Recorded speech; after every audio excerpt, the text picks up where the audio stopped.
Very important point that we've raised right at the beginning. So Yusuf alayhi salatu wasalam makes mention of this, and Allah says, إِذْ قَالَ يُوسُفُ لِأَبِيهِ يَا أَبَتِ إِنِّي رَأَيْتُ أَحَدَ عَشَرَ كَوْكَبًا وَالشَّمْسَ وَالْقَمَرَ رَأَيْتُهُمْ لِي سَاجِدِينَ.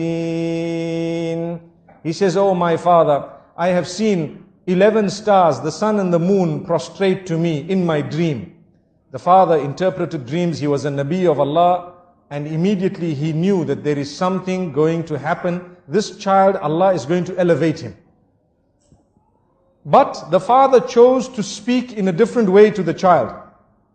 To say, be careful, there is something known as jealousy that can overtake anyone, even the best from amongst you. Something known as jealousy that can overtake even the best from amongst you. So be careful what you tell them. Do not relate this to your brothers. I want to stop for a moment and talk about Instagram and Facebook and your little profile pictures for 1 second. Everything that happens in your life, you take a nice picture of it and push it up. Doesn't it happen nowadays? Watch out, be careful. People are suffering and struggling. Why? Al-aynu haqq. You need to know this.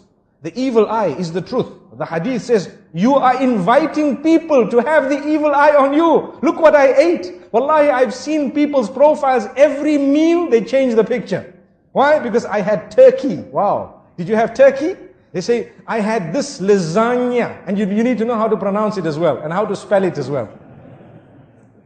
And I had this and that, and this is the juice I had, and the drink I had, and this is where I went, and this is the hotel I stayed in, and this is how beautiful this was, this is the dress I bought, and this, every single thing. And every while, you dress your child and the picture is up, and you dress another child and the picture is up. Wallahi, there is a lesson. Go back to Surah Yusuf. There are 2 times that we learn a lesson in this surah, in this regard. One was when the brothers were all entering into that particular palace, or into the ministries, in order to get their food. The father says, enter separately. And one of the reasons mentioned in the books of tafsir is so that the people's eye does not catch you all and does not affect you with the evil eye. That was one of the lessons that we learned. And here as well, the father says, لا تقصص رؤياك على إخوتك. Do not relate this dream to your brothers. Do not relate it to your brothers. Why? Because they may plot against you. Out of what? It is clear, out of jealousy. And the hadith says, إِنَّ الْحَسَدَ يَأْكُلُ الْحَسَنَاتِ كَمَا تَأْكُلُ النَّارُ الْحَطَبِ. Indeed, jealousy would eat away at your good deeds in the same way that fire would eat a dry log. And we know this. So my brothers and sisters, think for a moment before you upload your pictures and before you actually put your food and everything else. You know, we are not saying that you should divorce yourself completely from technology, but what we are saying, make good use of it. Make the best use of it, but do not use it to destroy your own self.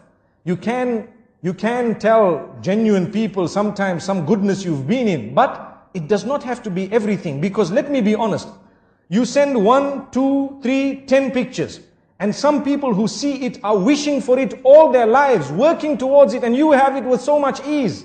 Do you think they will be able to digest it? There will come a stage in their lives when they start feeling something towards you. Look at this person, they have heaven on earth, and they don't know the problems you have in this dunya. Why don't we put up well, I'm not encouraging it, but I'm saying, imagine if we were to put up profiles about the bad things that happened in our lives all the time.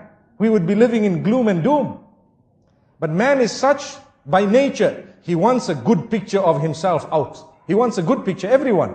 We want a good image. So there's no harm in portraying that good image, but it does not need to be the finer details of your life. Leave that between you and your loved ones and those who shared it. And sometimes if you really want, perhaps once in a while, you may want to share it with a selected few. May Allah subhanahu wa ta'ala grant us a powerful and a beautiful lesson. Look, we're speaking about Surah Yusuf, and we started speaking about beautiful things, and we said, be careful who you share it with. Not everyone will be genuine, and even those who are genuine, sometimes it can enter the heart after a certain time, and it can affect you. So, if you look at what happened, jealousy overtook these brothers, yet they were the children of a Nabi.